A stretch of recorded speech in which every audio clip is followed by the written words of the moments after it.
Yo, quick update lang mga idol dahil official at breaking news to sa PBA.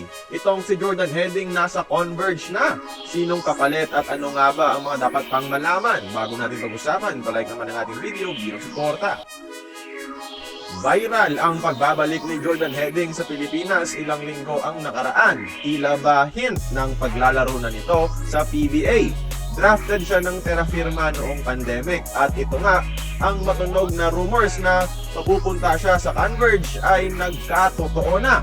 Official na ang trade mga idol as posted mismo ng FiberXers Management. Ang trade ay ganito. Binitawan ng Jeep si Heading kapalit ni Aljun Melesio, Kit Zaldivar at next year's 51st overall pick.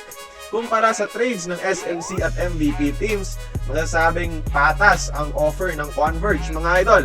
If anything, medyo lugi pa nga sila. Dito pa lang makikita na natin na lumalaban talaga ng patas ang Converge sa PBA. Walang daya, walang anomalya. All the more reason bakit magandang suportahan ang independent team na ito. Lalakas nito ang Converge mga idol. Sa addition ni Heading, dadagdag rin si Justin Baltazar, ang number 1 overall pick ng draft this year.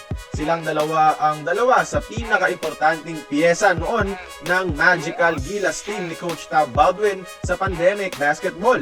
Isama mo na rin si Mike Nieto na naging solid role player din under Tab's Gilas. Si Winston nandiyan rin. So, lalakas pa talaga ang Converge. May katuwang na ang main man nilang si Alex Stockton at ang franchise big man Justin Arana. Isang NBA caliber import na lang ulit ang kulang mga idol. At ayun lang, quick update lang to. Tingin nyo, kaya na kayang mag-semis ng Converge ngayong andito na si Heading? Join the conversation, mag-komento lamang sa ibaba. Kung nagustuhan mo ang ating video, please like, share, and subscribe. I-follow mo na rin ang ating social media platforms for more exclusive sports content. Until then, this has been Courtside Buckets. See you on the next one.